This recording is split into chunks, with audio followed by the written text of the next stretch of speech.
Bonjour tout le monde. On vient de compléter le sommet de l'OTAN ici à Madrid, qui a lieu à un moment très important pour notre alliance et pour le monde. J'ai eu l'occasion de travailler avec les pays membres et avec le secrétaire général de l'OTAN. J'ai aussi eu différentes conversations et rencontres avec les dirigeants du Danemark, de la Suède, de la Finlande, de la Nouvelle-Zélande, de la Lettonie, de la Grèce, de la Corée du Sud, de l'Australie, entre autres. As you can imagine, Russia's illegal war was at the center of our conversations, and we continue to support Ukraine as it defends itself and our democracies. Vladimir Putin wanted to weaken NATO, but I can tell you that what I've seen this week is that we are united and determined to make our defensive alliance even stronger now and for the future. C'est important de poursuivre nos efforts pour soutenir l'Ukraine. Dans les derniers jours, le Canada a annoncé différents types de soutien pour les Ukrainiens, comme de l'aide humanitaire. Et pour continuer à les aider à se défendre, on va envoyer de nouvelles caméras pour les drones et des véhicules blindés de soutien de combat. Canada continues to do its part to help defend our allies and our values. We'll be bolstering our military deployment in Latvia and work with other allies to be able to rapidly augment our current strength to a combat-capable brigade when required. We'll also increase our diplomatic presence and network in Eastern Europe and the Caucasus. This includes new diplomatic missions in Armenia, Estonia, Lithuania, and Slovakia, as well as an upgraded diplomatic mission in Latvia. During the summit, NATO announced its new strategic concept, which is a plan to take NATO into the future in a more competitive and dangerous world. We face traditional and emerging threats, and we all agree that we must continue to adapt. We'll reframe NATO's relations with Russia and address the alliance's relationship with China to reflect current realities. We'll also adapt our strategies when it comes to new technologies and climate change. Canada has the intention to host NATO's North American Regional Office of the Defense Innovation Accelerator for the North Atlantic. What that means is we'll bring defense personnel together with NATO's best and brightest startups, scientific researchers, and technology companies to solve critical security challenges. Il est indéniable que les changements climatiques représentent une menace pour les pays de l'OTAN et pour le monde entier. Il faut donc augmenter nos efforts pour protéger l'environnement. Le comité militaire de l'OTAN a maintenant officiellement approuvé l'offre du Canada d'établir le Centre d'excellence pour les changements climatiques et la sécurité à Montréal. Le centre va guider notre travail, par exemple, pour protéger les gens contre les conditions météorologiques extrêmes. On va aussi pouvoir collaborer pour minimiser les effets climatiques des opérations militaires elles-mêmes. C'est notre premier centre d'excellence de l'OTAN au Canada et ça démontre notre leadership dans la lutte contre les changements climatiques. C'est une nouvelle qui va créer des emplois, qui va faire rayonner l'expertise qu'on a à Montréal. Canada is a big part of NATO's northern and western flank. Last week, Minister Anand announced our government's historic investment to modernize Canada's NORAD capabilities. NORAD plays a central role in detecting, deterring, and defending against aerospace threats for Canada and the United States. With this new investment, we'll keep Canadians safe, and we'll give the Canadian Armed Forces the tools they need to do their job. C'est très clair que les pays de l'OTAN sont unis et déterminés à s'adapter aux nouvelles menaces auxquelles on fait face. Le Canada continue de travailler avec ses alliés pour bâtir un monde plus sécuritaire. Dans les prochains mois et plus tard cette année, pour poursuivre notre travail, j'ai bien hâte d'accueillir au Canada les dirigeants des États-Unis, de la France, de l'Allemagne et de l'Union européenne, ainsi que le secrétaire général de l'OTAN. Canada strongly supports Finland and Sweden joining the alliance. As their leaders know, Canada has been supportive of them since the beginning. Finland and Sweden will integrate quickly and contribute greatly to our collective defense. I also want to thank Prime Minister Sanchez and the Spanish people for hosting the summit here in Madrid. And before I finish, I want to thank all the women and men in Canadian uniforms who are deployed to different NATO missions around the world, like the one in Latvia that I got to visit a few months ago. As members of the Canadian Armed Forces, you're defending NATO and you're defending Canadians, because what you do at home and overseas matters, because you're defending our values, our freedom, and our democracy. Thank you. Merci aux membres des Forces armées canadiennes qui continuent de faire des sacrifices à chaque jour pour défendre notre démocratie et nos libertés. Merci tout le monde. Content de prendre vos questions maintenant. Thank you, Prime Minister. We'll be taking 20 minutes of questions, starting with CP. Mike? Mic check 1, 2. Thank you. CP. I can hear you, but I don't know that anyone else can. How about now? Can you hear me all right? There we go. Perfect. Good morning, Prime Minister. I wanted to ask you about this latest contribution to Ukraine's military defense. Now that with this latest contribution, you've effectively allocated the $500 million set aside in the budget for Ukraine's military defense, but you've also told Ukraine that you're in this for the long haul. And so what can we expect to see moving forward in terms of Canada's contribution of equipment, artillery aid moving forward, and what kind of order of magnitude do you think that we might see as we come up against the winter?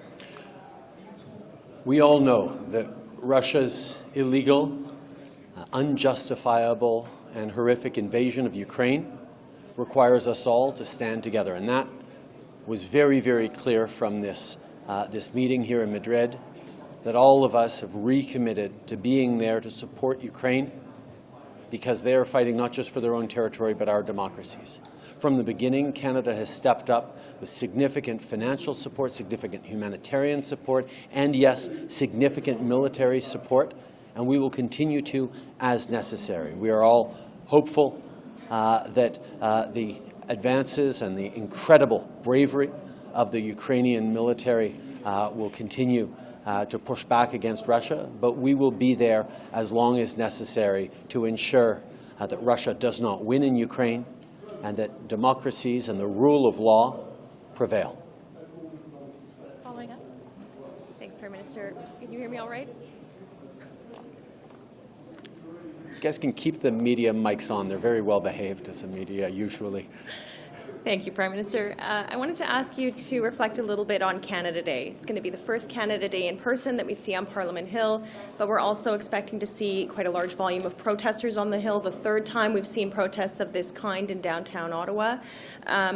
What does this say about our national unity on this day? And also, are you having concerns about security as protesters and Canada Day goers interact downtown Ottawa?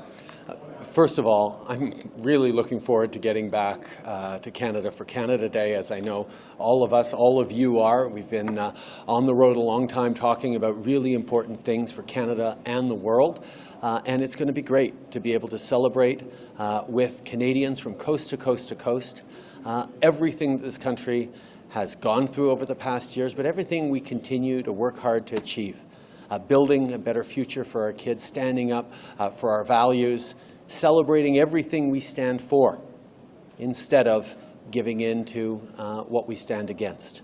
These are the things that matter, and in regards to security, I know the police are taking very seriously their responsibility to keep all Canadians safe as they celebrate on the Hill. That in French, please.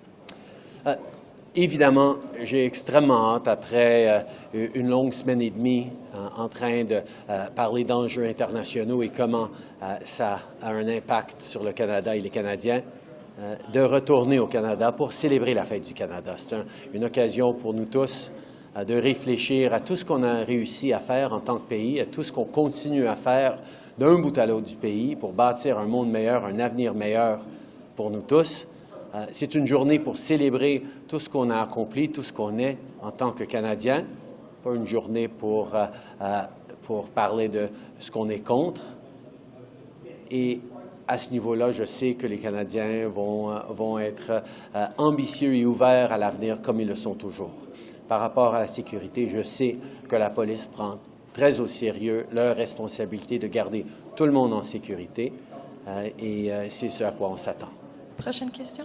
Bonjour, Christian Noël de Radio-Canada. 39 blindés, des caméras, ça peut paraître modeste si on compare à ce que font les Américains, par exemple. Donc, pourquoi choisir cette approche et comment ça aidera nos alliés ukrainiens? Comme vous savez, je parle régulièrement et notre gouvernement est en contact régulier avec les Ukrainiens et à chaque étape, on est en train de chercher comment on peut le mieux aider et on les écoute. Ils nous ont souligné à quel point ces caméras dans les drones sont essentielles pour le travail qu'ils font pour défendre leur territoire et on est très content de pouvoir leur fournir des caméras extrêmement avancées faites au Canada qui contribuent de façon réelle à garder les Ukrainiens en sécurité et repousser contre la Russie. En même temps, ils ont besoin de véhicules blindés pour aider avec le transport des troupes et on est là pour les aider. Mais je suis content de laisser la parole à la ministre Anand pour en ajouter un peu plus. Bien sûr, merci pour la question. C'est vrai, nous sommes en contact très proche avec nos alliés et surtout l'Ukraine. Je parle avec mon homologue, le ministre Reznikov, souvent. Et il m'a dit beaucoup de fois qu'ils ont besoin des caméras pour les drones et aussi les véhicules blindés. Donc, ça, c'est la chose la plus importante pour nous, d'acheter,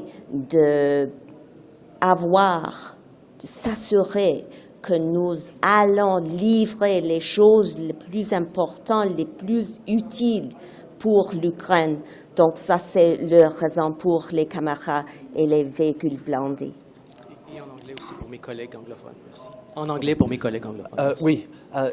In every step of the way, we have been working closely with the Ukrainians in our conversations directly with President Zelensky or our ministers with their counterparts to make sure we are responding to what their concrete needs are. And these exceptional cameras built in Canada that go in the drones have been incredibly useful in protecting Ukrainians and pushing back against Russia's illegal invasion.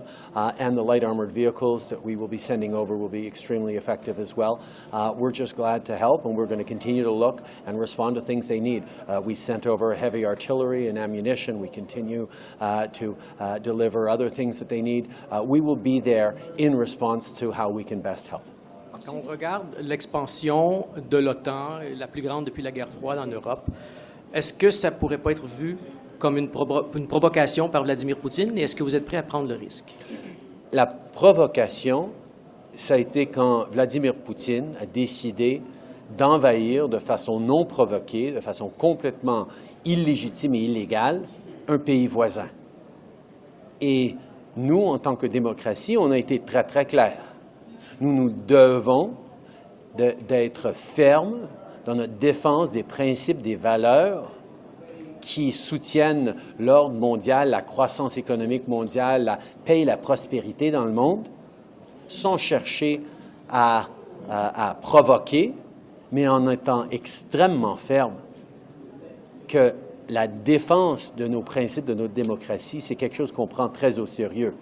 Et le fait qu'après des décennies, la Finlande et la Suède aient décidé de se joindre à l'OTAN, mais c'est directement et évidemment en réaction contre l'erreur monumentale que Vladimir Poutine a faite en choisissant d'envahir son voisin. Next question. Next question. Hi there, Prime Minister. David Cochran with CBC News. We've seen some public assessments from senior U.S. intelligence officials that the most likely path forward for the invasion of Ukraine right now is a bit of a lengthy, incremental battle without serious breakthrough. I'm wondering if Canada shares that assessment, and how does the likelihood of a long, bloody, expensive conflict change your approach or adjust your approach to continuing to support President Zelensky?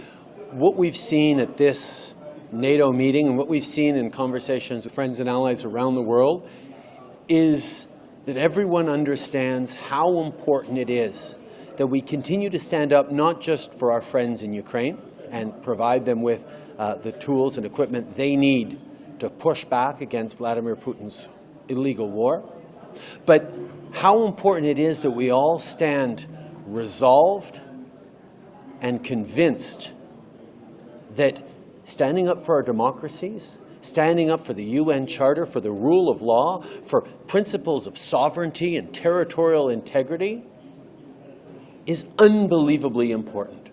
And the resolve that we have to stand and support as long as necessary is what we saw clearly during this NATO meeting and what we continue to stand for. Following up. I know we've just finished 3 summits, but I have to ask you about a 4th. Will Canada attend the G20 if Russia is a full member and Vladimir Putin's allowed to attend? We expect that Canada and all members of the G7 will be at the G20. It's too important a conversation on the global economy. It's too important that we be there to counteract the voice and the lies that Russia will perhaps be putting forward.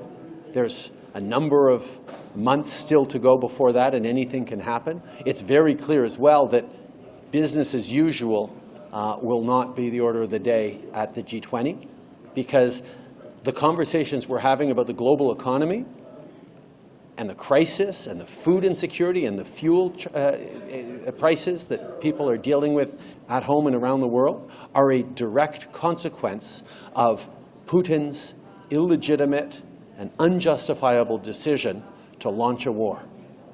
And therefore, we will make sure that those conversations about how to move forward in the global economy fully reflect Russia's responsibility for the hardship faced by Canadians, particularly by people across the global south.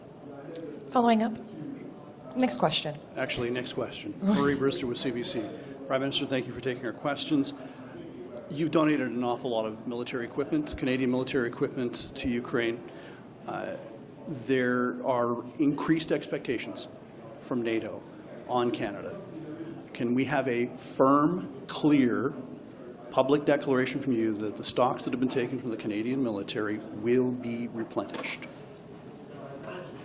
Yes, stocks for the Canadian military will be replenished as quickly as possible. We need to make sure that the women and men of the Canadian forces have the equipment they need to continue their missions, to step up as necessary. We also recognize that the best use right now of things like howitzers and sniper rifles and all of the other equipment we've been sending to Ukraine, the best use for Canadian security and for geopolitical stability is to put them in the hands of Ukrainians, but we are committed to replenishing those stocks.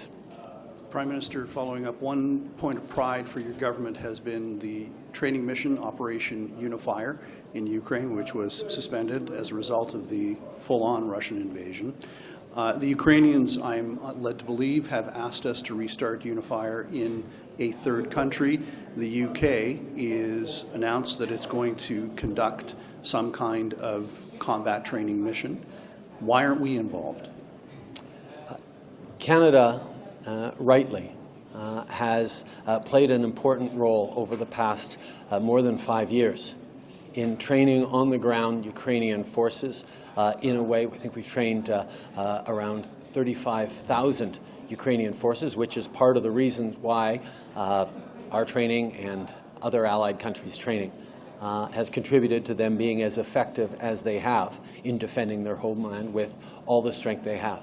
Canada will continue to look for opportunities to continue to support Ukraine in a range of ways. We have actively done training on the howitzers, which we did in Latvia, and we're looking for other ways as well to be helpful.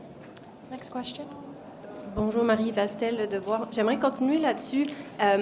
Ce qu'on comprend de l'annonce d'aujourd'hui, les blindés légers, les caméras de drone, c'est que ça écoule le 500 millions de dollars que vous aviez prévu dans le budget, pour vous et ou Mme Anand.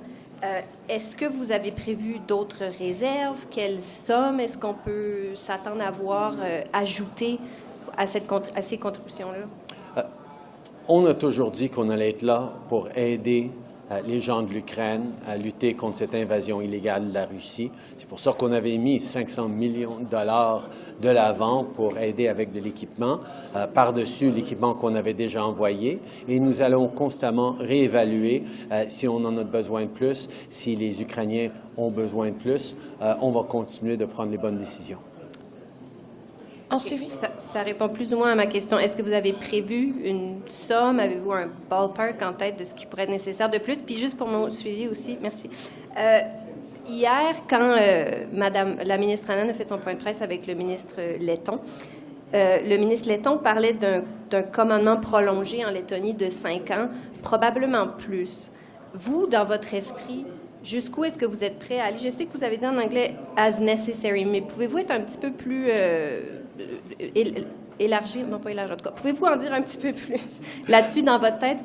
Ça dure combien de temps? Bien, tout d'abord, souvenons-nous que ça fait plusieurs années que le Canada a des centaines de militaires en Lettonie pour défendre le front est de l'OTAN contre les agressions russes.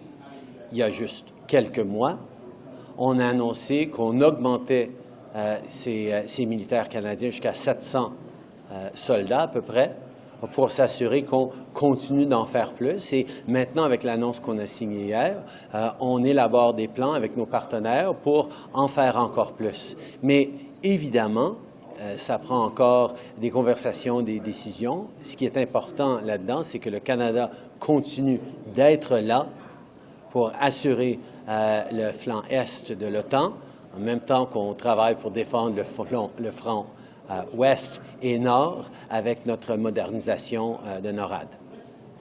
Next question. Hi, Prime Minister. Kevin Gallagher, CTV National News. There's been a second claim within the mass casualty hearings in Nova Scotia coming from a former Director of Communications with the Nova Scotia RCMP, basically claiming that Commissioner Lucky felt pressure from Minister Blair. The quote that was there is that Lucky was, quote, informed the RCMP in this meeting that pressures and conversation with Minister Blair, which were clearly understood to relate to the upcoming passing of the gun legislation. So Mr. Blair has denied this. You have denied this, that there's any pressure. Do you believe your minister, or do you believe these two RCMP officers are saying there was pressure?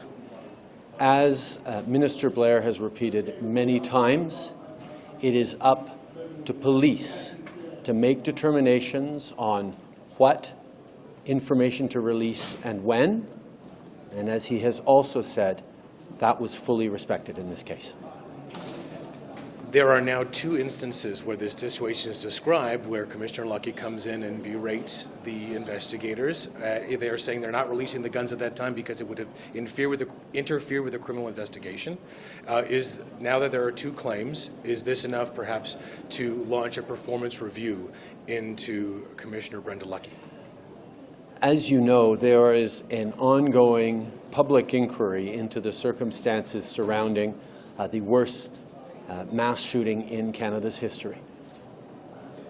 Families, communities across Nova Scotia and indeed across Canada want to know what happened, how it happened, how to make sure it never happens again, and that's why we've launched a full public inquiry into exactly that. We will continue to work with them. We see lots of different accounts and reflections and testimony and evidence coming forward, and we know that is part of the process to make sure that there is a full understanding of what happened so we can ensure that it never happens again.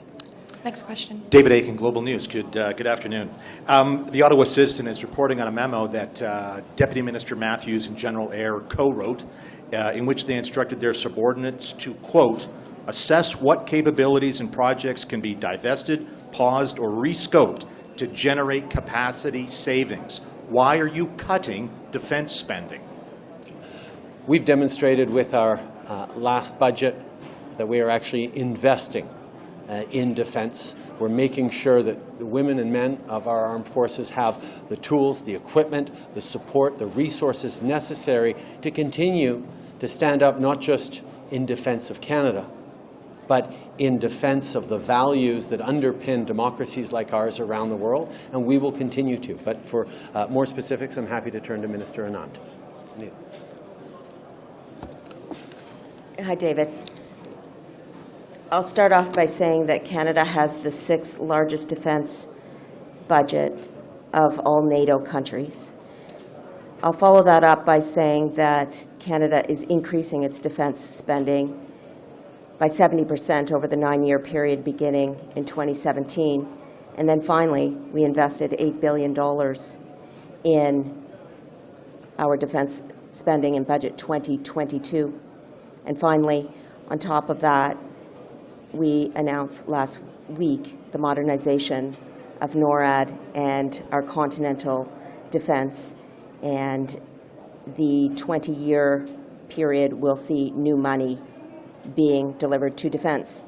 So that's on the defense spending side. And then on the tangible boots-on-the-ground commitments, well, you can see that every day, including yesterday when we announced re-upping our commitment to Latvia, including surging to brigade level with our allies, having 3,400 troops at the ready in case they're called up by NATO. So we are continuing apace in terms of being committed to our multilateral alliances and to defense spending. Thank you. I'm sorry, Minister, but we're living in two different fact-free universes here. Your deputy has directed staff to cut costs. NATO itself released data this week that showed defense spending is being reduced by an average of 1% a year in constant terms over the current 5-year period. You've just had the annual recruitment rate come in. You didn't hit your 5,000 new recruits. It's 4,500 people. It's a defense that's shrinking in Canada. There's no evidence to support that it is growing. What we are doing on the ground is ensuring that we are committed in a tangible way to the NATO alliance. That is why you see us continuing to be committed in the long term to NATO's eastern flank in Latvia, where we've already been for 5 years, where we have doubled our troops. That is why you see us hosting NATO centers of excellence, 2 announced already. That is why you have Canadian troops at the ready to be deployed. The reality is that we need to take a step back and to recognize that in terms of boots on the ground and tangible commitment, Canada is very strong. And again, we are the 6th largest defense budget in NATO countries. And we will continue to be wholly committed to this multilateral alliance in many ways. Thank you. Next question. Hi, Eric Reguli with the Globe and Mail. Prime Minister, I understand that there's a €1 billion technology fund associated with Diana. My understanding is that Canada has not contributed to this fund. I'd like to know if that's true and also why that is. 24 countries have contributed to it. Canada's in a small minority that hasn't. Thank you. We are very pleased to be hosting in Canada the Diana Defense Innovation Center for NATO in North America. It's going to be an opportunity to bring together innovators, scientists, researchers, thinkers, and startups in the defense area to make sure that we're stepping up on critical security issues and leading the kind of innovation that's going to keep us safe as we move more and more towards hybrid or cyber warfare. In terms of our commitments, we've stepped up on a broad range of commitments here at NATO, and we will continue to be in discussions about what more we can and need to do. Sorry, I don't feel I've got the answer. Are you going to contribute to this €1 billion fund? Yes or no? We continue to be in discussions on that and other things.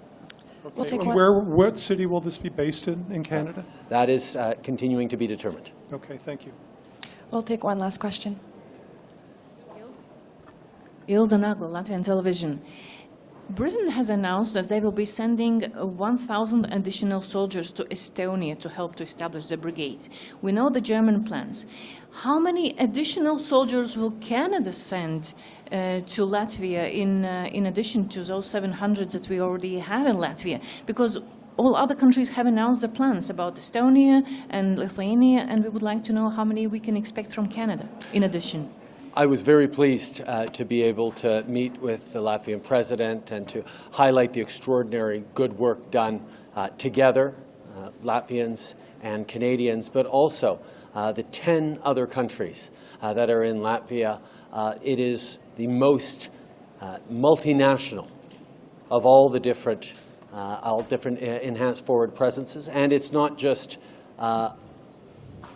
good because so many people are involved, almost a third of NATO, but we're also developing that capacity for interoperability that is going to be increasingly important for NATO. We know that as an alliance, we come to it with different strengths, with different ways of doing things, with different scales of our militaries, often different equipment as well. And the ability to work together seamlessly and in complementarity is something that is being pioneered in Latvia in really concrete and extraordinary ways. So we were very pleased to sign an agreement on a plan to move forward and increase our presence in Latvia. But of course, that does involve working with partners and ensuring that we get those plans right. And that's what we concluded yesterday with the Latvian government. Just a follow-up question. Does that mean that there might not be additional Canadian soldiers coming to Latvia? No, there will be more. Thank you. Thank you. This is what terminus de press conference qui met fin à la conférence de presse. Merci tout le monde.